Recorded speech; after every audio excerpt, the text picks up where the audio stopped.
Hello friends, and welcome back to another virtual story time with Miss Liz. Today we're reading a story about adjusting to a new place. It can be hard to move or even visit someplace new. It might seem like people are unfriendly, it's hard to feel like you fit in, and you might miss the place that you came from. So let's read a story about overcoming those feelings. This story is called Sugar in Milk. It's by Thrity Umrigar and illustrated by Khoa. This is a beautifully illustrated book. I love what is inside. Look at those intricate illustrations. Sugar in Milk by Thrity Umrigar, illustrated by Khoa. When I first came to this country, I felt so alone. This looks like a big city, maybe like New York or Philadelphia. I knew Auntie and Uncle were happy to have me. They filled my room with books and toys and painted it purple, my favorite color. But my friends and my family were all back home. I missed my mom and dad and my cats, Kulfi and Baklava too. Seems like our young friend is thinking about all of the things she misses about her old home. After Auntie and Uncle left for work, I sat alone in my room, thinking of my old friends and longing to make new ones.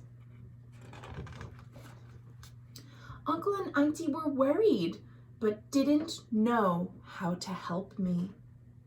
Then, one day, Auntie came into my room.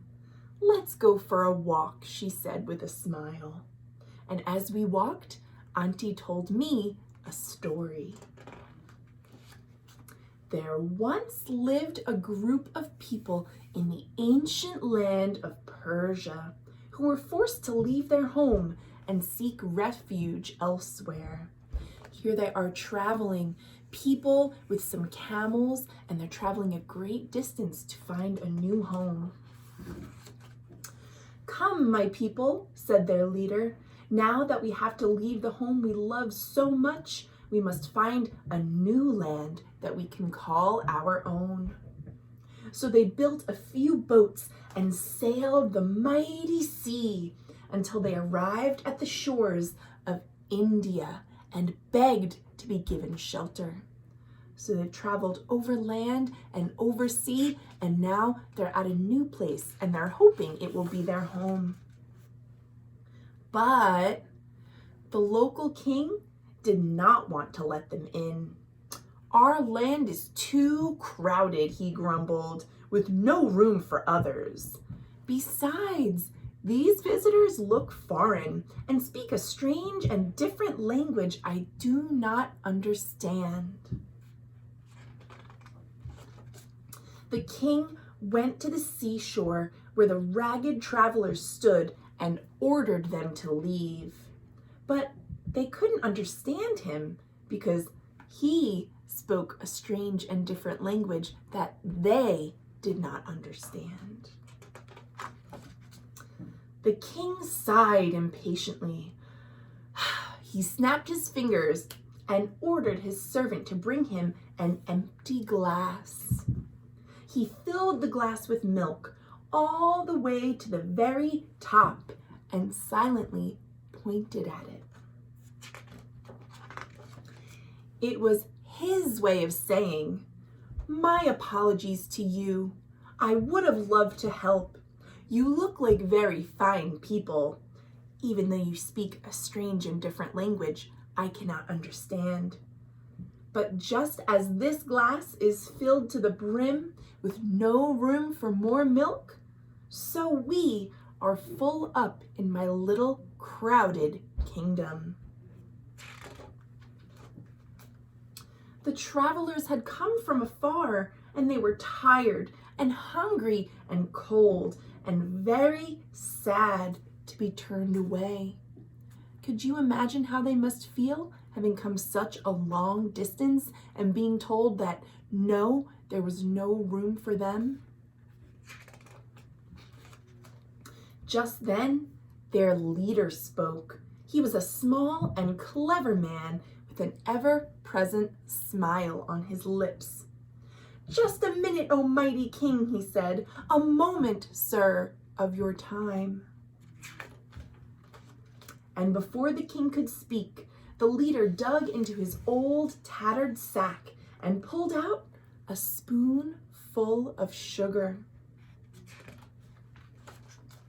He stirred the sugar slowly into the glass, carefully dissolving every grain of sugar, making sure he didn't spill a single drop of the milk.